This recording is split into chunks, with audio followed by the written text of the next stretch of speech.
సహోదరులందరికీ యేసుక్రీస్తు నామంలో వందనాలు. మనందరికీ తండ్రి అయిన దేవునికి స్తుతులు, స్తోత్రములు, కృతజ్ఞతాస్తుతులు చెల్లించుచున్నాను. ప్రియులారా, మనము ధర్మశాస్త్రము అనే శీర్షికలో కొన్ని విషయాలను తెలుసుకుంటూ ఉన్నాము.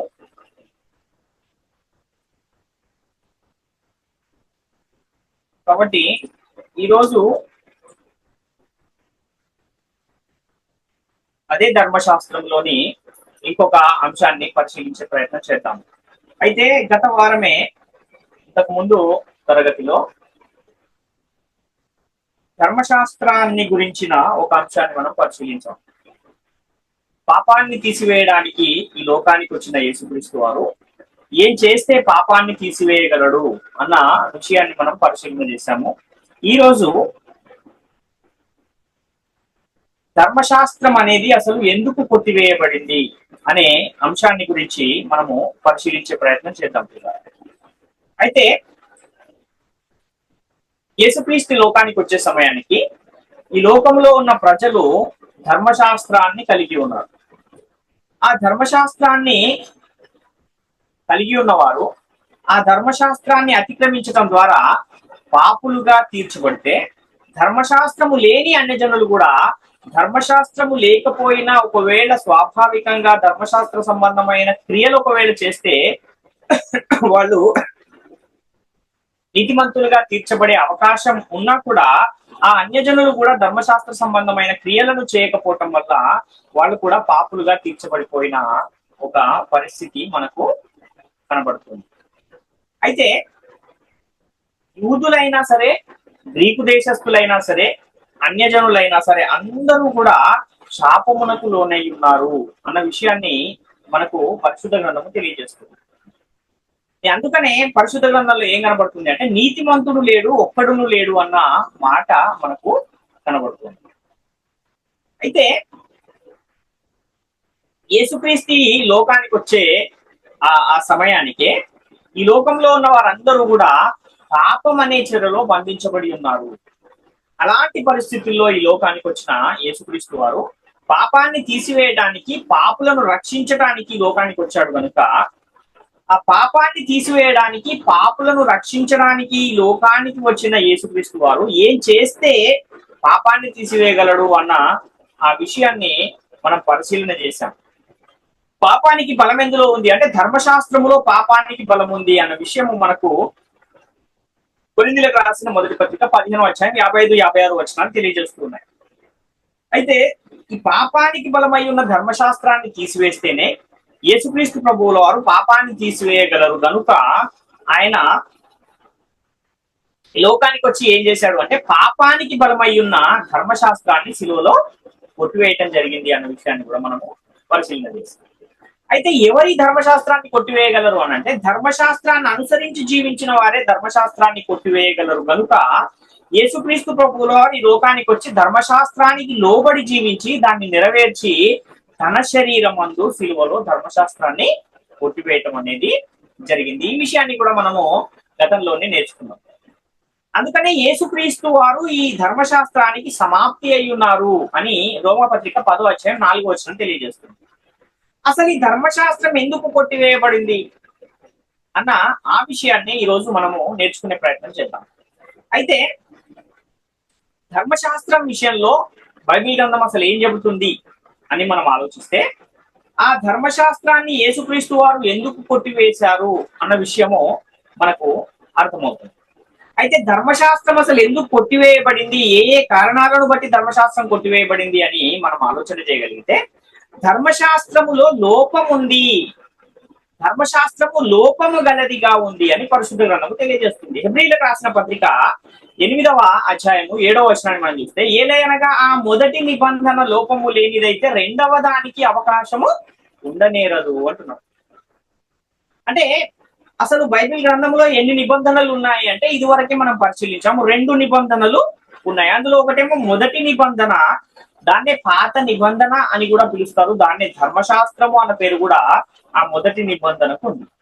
ఇంకొకటేమో రెండవ నిబంధన, దాన్ని క్రొత్త నిబంధన అని కూడా పిలుస్తారు. కాబట్టి ఈ మొదటి నిబంధన ఏమో దేవుడు మోషే ద్వారా ఇశ్రాయేలీయులకు ఇస్తే, రెండవ నిబంధన ఏమో యేసుక్రీస్తు పరిశుద్ధాత్ముని చేత అపోస్తలుల ద్వారా సంఘానికి ఇచ్చాడు అన్న విషయాలు కూడా అనేకమైన లేఖనాలు మనకు కనబడతాయి. కాబట్టి ఇక్కడ ఏం చెబుతున్నాడు అంటే, మొదటి నిబంధన లోపము లేనిదైతే రెండవ దానికి అవకాశం ఉండనేరదు అంటున్నాడు. అంటే పాత నిబంధన లేక, ఒకవేళ పాత నిబంధన లేక ధర్మశాస్త్రము లోపము గలది కనుకనే అది కొట్టివేయబడింది. ఒకవేళ అందులో లోపము లేకపోతే దాన్ని తీసివేయవలసిన అవసరము లేదు అన్న విషయాన్ని ఇక్కడ తెలియజేస్తున్నాం.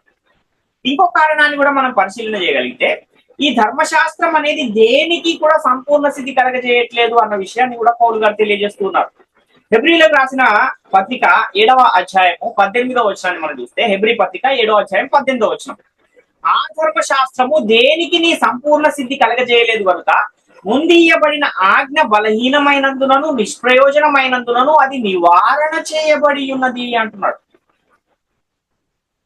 అంటే ముందు ఇయ్యబడిన ఆజ్ఞ ఏది? ముందు ఇయ్యబడిన ఆజ్ఞ పాత నిబంధన అనేది, ధర్మశాస్త్రము అనేది ముందు ఇయ్యబడిన ఆజ్ఞ.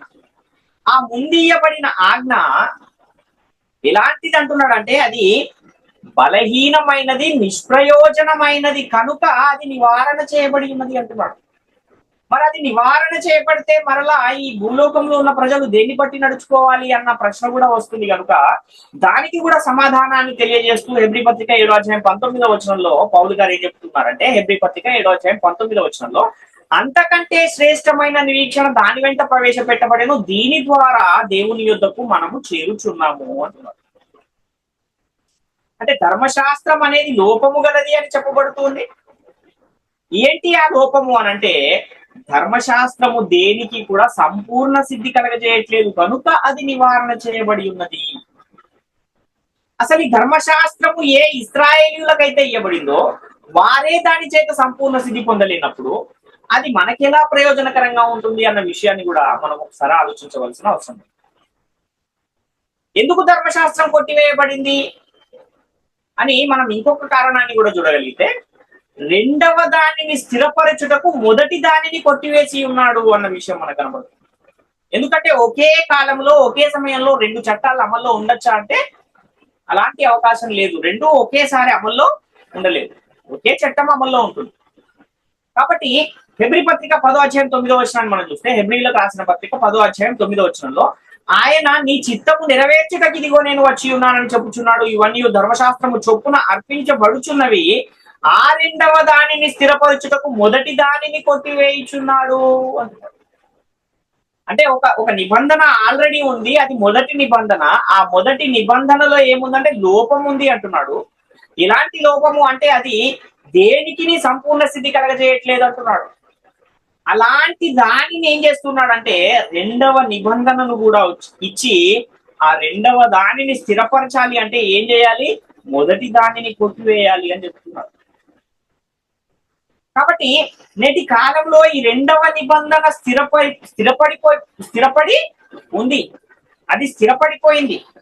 అందుకనే మొదటి నిబంధనను కొట్టివేశారు అన్న విషయాన్ని మనం గమనించాలి. ఈ పరిశుద్ధ గ్రంథము ఇంత స్పష్టంగా చెప్పినా సరే ఇంకా ధర్మశాస్త్రం అమల్లోనే ఉంది, అది కొట్టివేయబడలేదు అనేవారు ఒకసారి ఈ లేఖనాలన్నీ పరిశీలించి తమను తాము ఒకసారి ఆత్మ విమర్శ చేసుకోవాల్సిన అవసరం.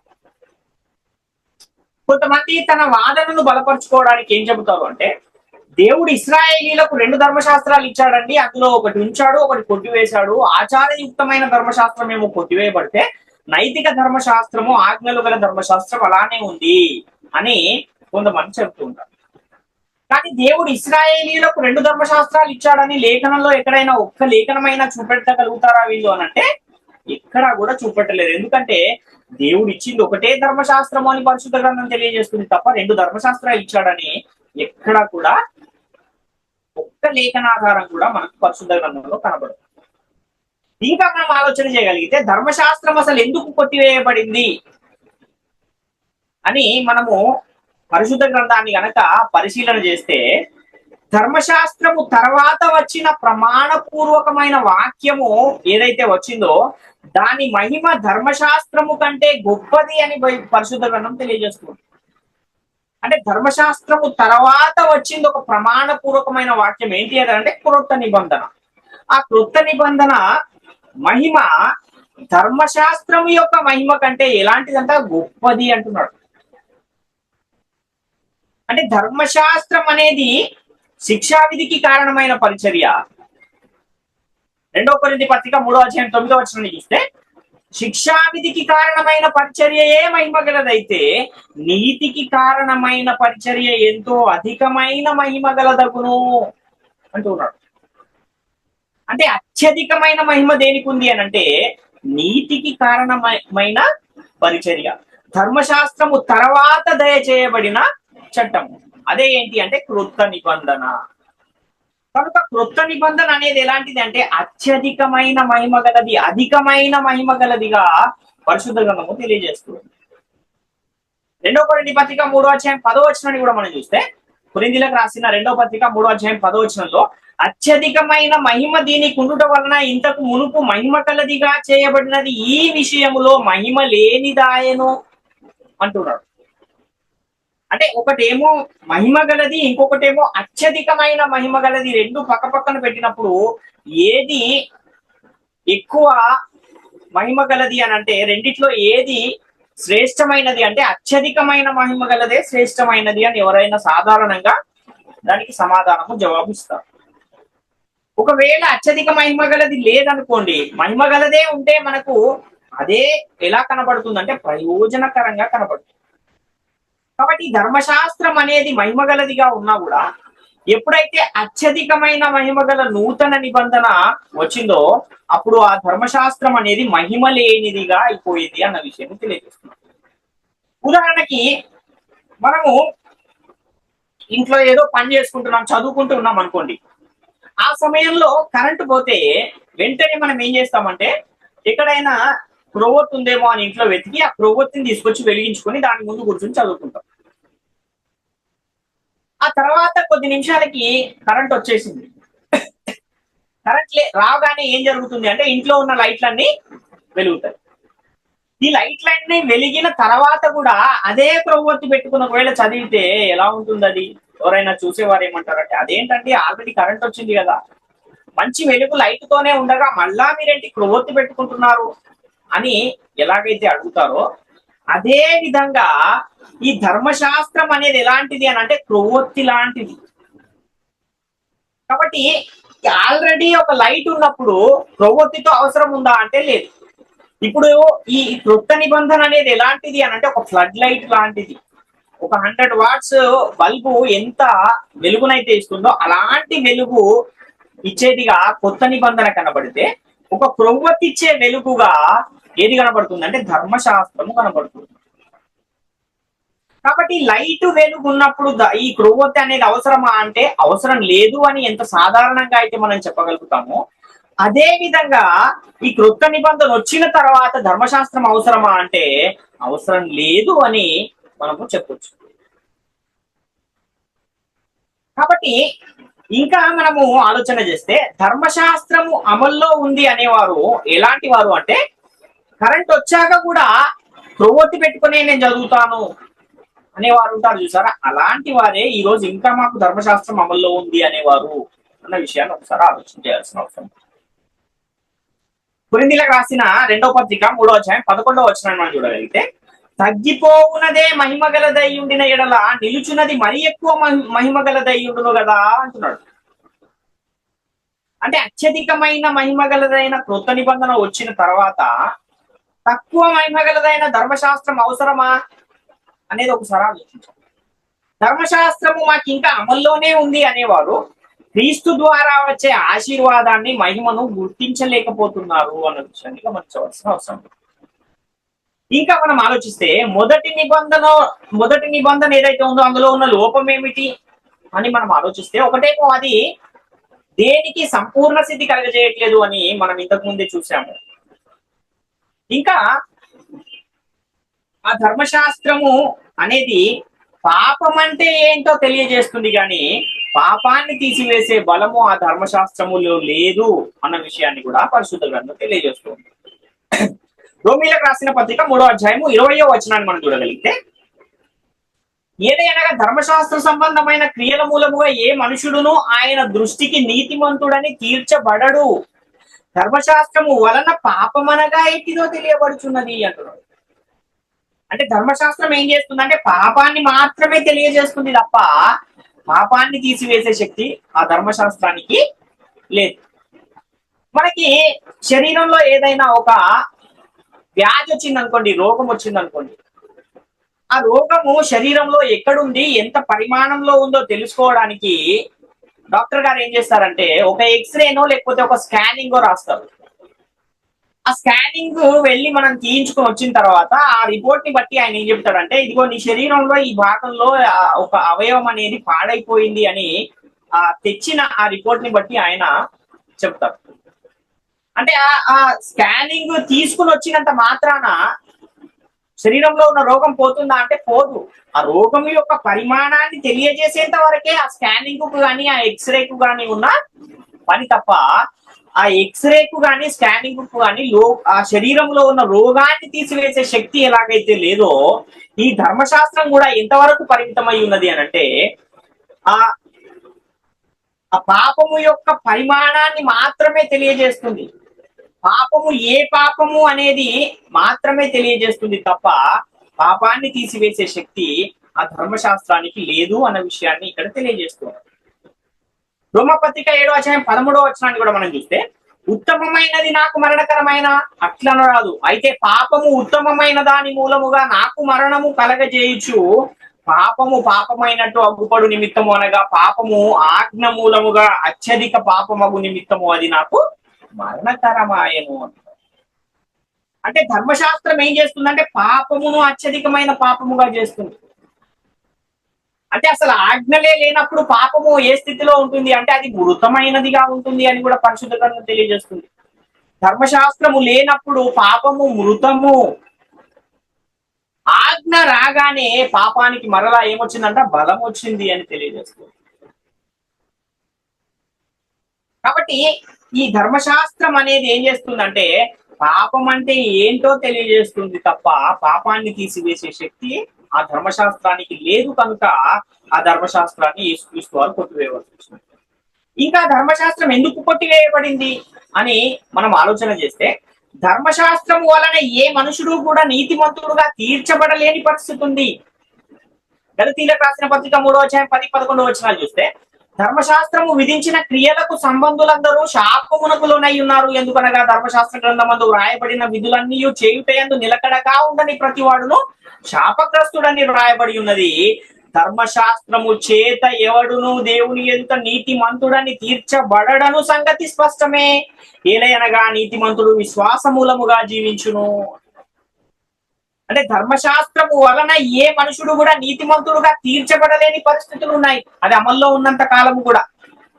అంటే యేసుక్రీస్తు లోకానికి వచ్చేంత వరకు కూడా ధర్మశాస్త్రం ఎవరిని కూడా నీతిమంతులుగా తీర్చలేకపోయింది. ఏ మనిషి కూడా సంపూర్ణంగా ధర్మశాస్త్రాన్ని అనుసరించి జీవించలేని పరిస్థితుల్లోనే ఉన్నారు. కాబట్టే యేసుక్రీస్తు వారి లోకానికి వచ్చి సంపూర్ణంగా ధర్మశాస్త్రాన్ని అనుసరించి ఆ తర్వాత దాన్ని సిలువలో కొట్టివేయటం జరిగింది అన్న విషయాన్ని మనం గమనించాలి. ఆ ధర్మశాస్త్రంలో ఉన్న విధులన్నీ చేయుటందు నిలకడగా ఉండని ప్రతి వాడు శాపగ్రస్తుడు. అంటే అన్ని ఆజ్ఞలను అనుసరించి ఒక్క ఆజ్ఞ విషయంలో తప్పిపోయిన ఆజ్ఞలన్నిటి విషయంలో కూడా శాపగ్రస్తుడుగా మారే ఒక స్వభావము ధర్మశాస్త్రములో ఉంది. యాకోబు పత్రిక 2:10-11 చూస్తే ఎవడైనను ధర్మశాస్త్రం అంతయు గైకొని ఒక ఆజ్ఞ విషయంలో తప్పిపోయిన ఎడల ఆజ్ఞలన్నిటి విషయంలో అపరాధి అగును. వ్యభిచరింపవద్దని చెప్పిన వాడు నరహత్య చేయవద్దని చెప్పాను కనుక నీవు వ్యభిచరింపకపోయినను నరహత్య చేసిన ఎడల ధర్మశాస్త్ర విషయంలో అపరాధివైతివి అంటున్నాడు. కాబట్టి ఎన్ని ఆజ్ఞలైతే ధర్మశాస్త్ర గ్రంథములో ఉన్నాయో వాటన్నిటినీ కూడా ఎవరైతే సంపూర్ణముగా వాటిని అనుసరించగలుగుతారో వాళ్ళను మాత్రమే ధర్మశాస్త్రము నీతిమంతులుగా తీరుస్తుంది. ఇక ధర్మశాస్త్రం ఎవరికైతే ఇవ్వబడిందో ఆ ఇశ్రాయేలీయులే దాన్ని అనుసరించలేకపోయారు కనుక దేవుడు యేసుక్రీస్తుని లోకానికి పంపించి ఆయన ద్వారా దాన్ని నెరవేర్చి సిలువలో దాన్ని కొట్టివేయటము జరిగింది అన్న విషయాన్ని కూడా మనం గమనించాలి. అసలు ఈ ధర్మశాస్త్రం ఎవరి దగ్గరికి నడిపించడానికి బాల శిక్షకుడుగా ఉంది అన్న ఆ విషయాన్ని కూడా మనం ఆలోచిస్తే ఇశ్రాయేలీయులను యేసుక్రీస్తు యుద్ధకు నడిపించడానికి ఈ ధర్మశాస్త్రం అనేది ఒక బాల శిక్షకుడుగా ఉంది అని పరిశుద్ధ గ్రంథం తెలియజేస్తుంది. అంటే క్రీస్తు దగ్గరికి మనం వచ్చేసాక ఇంకా బాల శిక్షకుడితో పని ఉంటుందా అనంటే ఉండదు. ఎంతవరకు దాని పని? క్రీస్తు దగ్గరకు నడిపించేంత వరకే ఆ ధర్మశాస్త్రం యొక్క పని. వాగ్దాన సంతానము వచ్చు వరకే అది అమల్లో ఉంటుంది తప్ప, ఎప్పుడైతే వాగ్దాన సంతానం అనే యేసుక్రీస్తు వారి లోకానికి వచ్చారో, వచ్చిన తర్వాత అది ఇక అమల్లో ఉండదు అన్న విషయాన్ని కూడా మనం గమనించవలసిన వారు.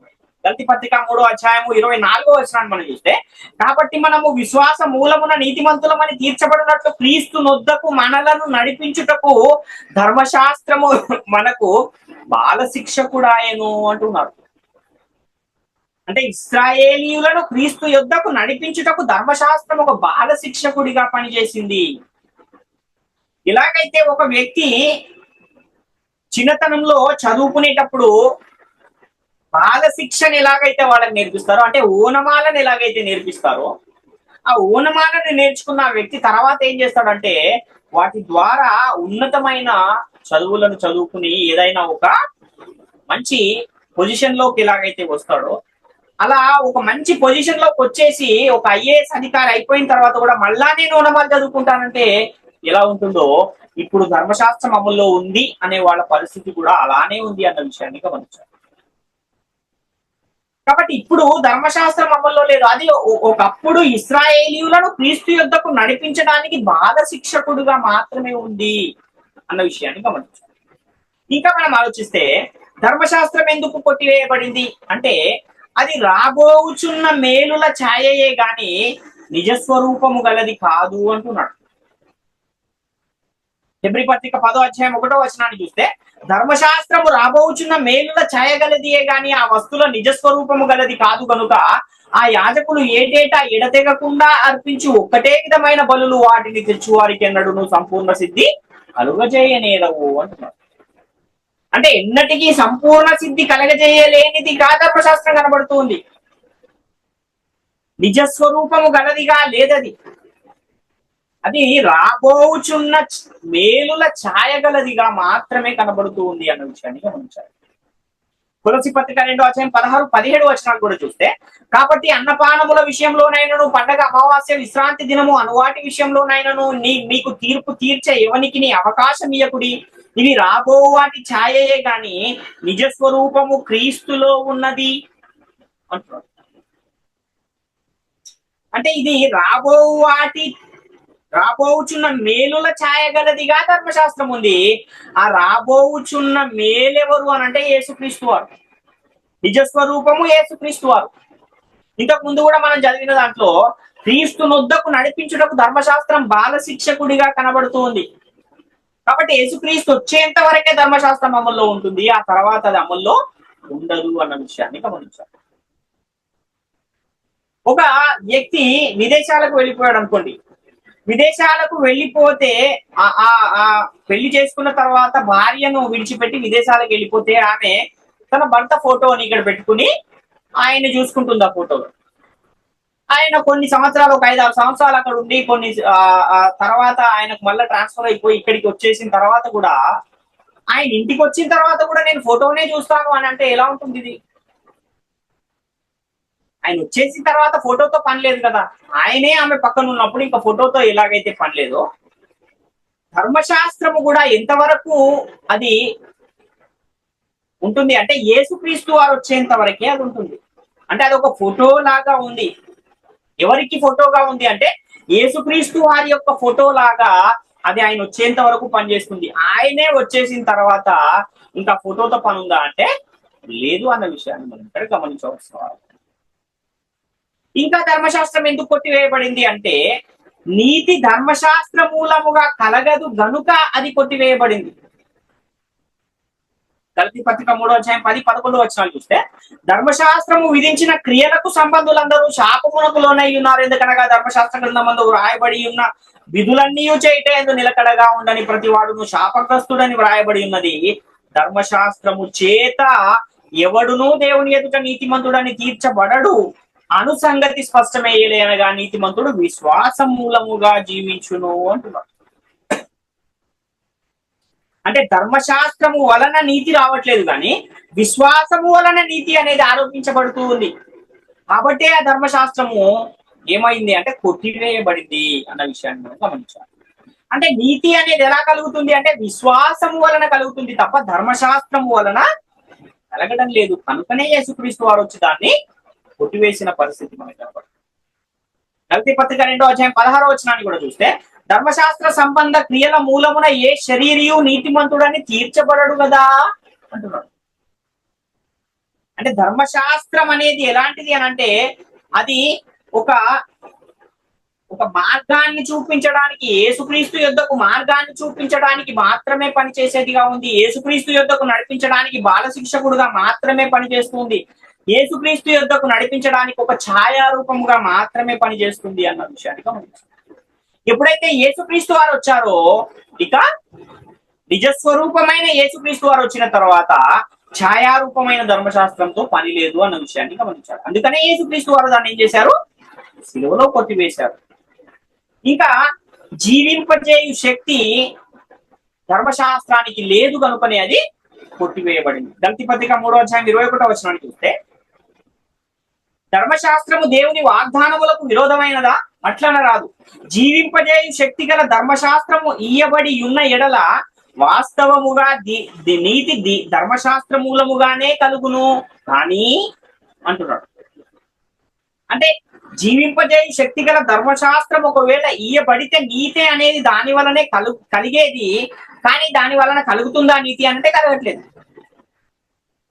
ఏ శరీరయు ధర్మశాస్త్ర సంబంధమైన క్రియల మూలంగా నీతిమంతుడుగా తీర్చబడడు అన్న విషయాన్ని ఇంత స్పష్టంగా గలతీ పత్రిక 2వ అధ్యాయం 16వ వచనం చెప్పిన తర్వాత ధర్మశాస్త్రము వలన నీతి కలగనప్పుడు ఇంకా ధర్మశాస్త్రం ఎందుకు? కనుకనే దాన్ని యేసుక్రీస్తు వారు శిలువలో కొట్టివేశారు అన్న విషయాన్ని మనం గమనించాలి. ఒకవేళ ధర్మశాస్త్రమే మనుషులను నీతిమంతులుగా తీర్చగలిగి ఉంటే యేసుక్రీస్తు అసలు ఈ లోకానికి రావాల్సిన అవసరమే ఉండేది కాదు. అందులో ఒక మనిషిని నీతిమంతులుగా తీర్చబడే అవకాశము ఆ ధర్మశాస్త్రములో లేదు కనుకనే, పాపాన్ని తీసివేసే బలము ధర్మశాస్త్రములో లేదు కనుకనే ఆ ధర్మశాస్త్రాన్ని తీసివేయవలసి వచ్చింది. కనుకనే యేసుక్రీస్తు వారు దాన్ని సిలువలో కొట్టివేశారు. రోమపత్రిక 3వ అధ్యాయం 20వ వచనాన్ని చూస్తే ఏలైనగా ధర్మశాస్త్ర సంబంధమైన క్రియల మూలముగా ఏ మనుషుడును ఆయన దృష్టికి నీతిమంతుడని తీర్చబడడు, ధర్మశాస్త్రము వలన పాపమనగా ఎట్టిదో తెలియబడుచున్నది అంటున్నారు. పాపాన్ని మాత్రమే తెలియజేస్తుంది తప్ప పాపాన్ని తీసివేయలేదు ధర్మశాస్త్రము. కనుక దాన్ని యేసుక్రీస్తు వారు శిలువలో కొట్టివేశారు. ఇంత చెప్పినా సరే లేదండి మాకు ఇంకా ధర్మశాస్త్రం అమల్లోనే ఉంది అని ఒకవేళ అంటే అలాంటి వారికి కూడా పౌలు గారు ఒక హెచ్చరిక చేస్తూ ఉన్నారు. ఏంటది అనంటే గలతీ పత్రిక 5వ అధ్యాయం 4వ వచనంలో మీలో ధర్మశాస్త్రము వలన నీతిమంతులని తీర్చబడు వారెవరో వారు క్రీస్తులో నుండి బొత్తిగా వేరు చేయబడి ఉన్నారు, కృపలో నుండి తొలగిపోయి ఉన్నారు అంటున్నారు. అంటే యేసుక్రీస్తులోనే వేరు చేయబడిపోతే అలాంటి వారి పరిస్థితి ఎలా ఉంటుందో ఒకసారి ఆలోచించండి. యోహాను సువార్త 17వ అధ్యాయం 3వ వచనం ఏం తెలియజేస్తుంది? అద్వితీయ సత్య దేవుడవైన నిన్నును నీవు పంపిన యేసుక్రీస్తును ఎరుగుటయే నిత్య జీవము అని తెలియజేస్తుంది. అంటే యేసుక్రీస్తుని ఎరిగితేనే నిత్య జీవము అని చెప్పినప్పుడు ఆ ధర్మశాస్త్రము నాకుందనే వారు క్రీస్తులో నుండే వేరు చేయబడితే అలాంటి వారికి నిత్య జీవము వచ్చే అవకాశం ఉందా అంటే లేదు. కృపలో నుండే తొలగిపోయే పరిస్థితుల్లో అలాంటి వారు ఉన్నప్పుడు పరలోకానికి వాళ్ళు వెళ్తారా అంటే వెళ్ళరు. మాకు పరలోకం అవసరం లేదండి, ధర్మశాస్త్రమే కావాలని ఒకవేళ అంటే ఇంకా దానికి చేసేదేముంది? ఏమీ లేదు. అంటే ఎప్పుడైతే ఆత్మ సంబంధమైన సంగతులతో సరిపోల్చుకుని ఒకవేళ లేఖనము చెప్పిన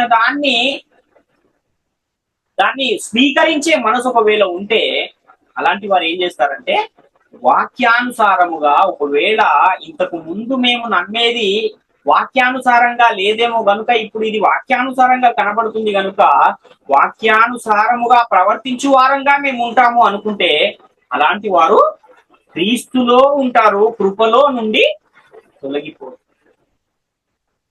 ఎందుకంటే ధర్మశాస్త్రం ఎలాంటిది అనంటే అది ఇస్రాయేలీయులకు మరియు అన్యజనులకు మధ్య ఒక అడ్డుగోడగా మధ్యగోడగా ఉంది. ఒకవేళ నేడు కూడా ధర్మశాస్త్రం అనేది అమల్లో ఉంటే మనము ఇస్రాయేలీలతో సహపౌరులమే కాలేని పరిస్థితి ఉంది. అందుకనే యేసుక్రీస్తు వారు ఏం చేశారంటే ఆ ధర్మశాస్త్రాన్ని సిలువలో కొట్టివేసిన ఒక పరిస్థితి మనకు కనపడుతుంది.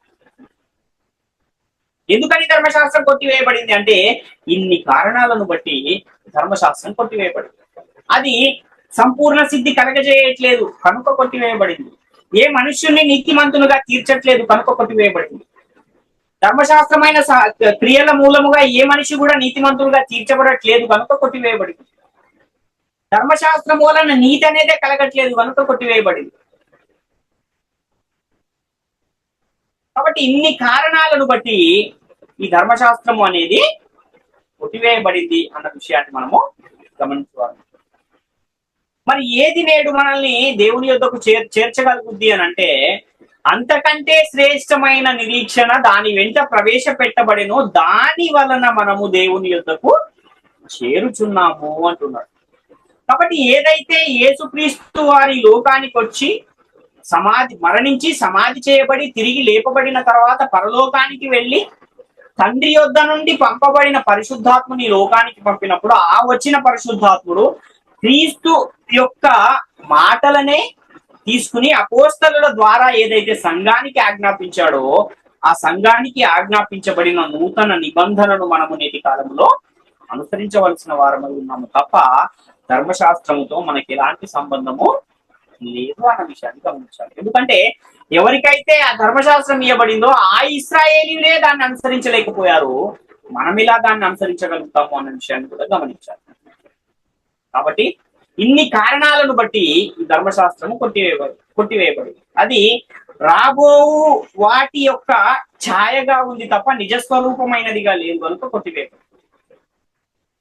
అందువలన యేసుక్రీస్తు వారి లోకానికి వచ్చి ఈ ధర్మశాస్త్రాన్ని సంపూర్ణంగా అనుసరించి ఆ తర్వాత దానిని తన శరీరం అందు సిలువలో కొట్టివేశారు అన్న విషయాన్ని ప్రతి ఒక్కరు కూడా గమనించారు. కాబట్టి ప్రియులారా, ఆత్మ సంబంధమైన ఈ సంగతులను ఆత్మ సంబంధమైన సంగతులతో సరిపోల్చుకుని వాక్య ప్రకారముగా ప్రవర్తించు వారునై ఉండి దేవుని కృపకు పాత్రులుగా ఉండాలని వేడుకొంచు ఈ నా మాటలు ముగిస్తున్నాను. అందరికీ వందనాలు.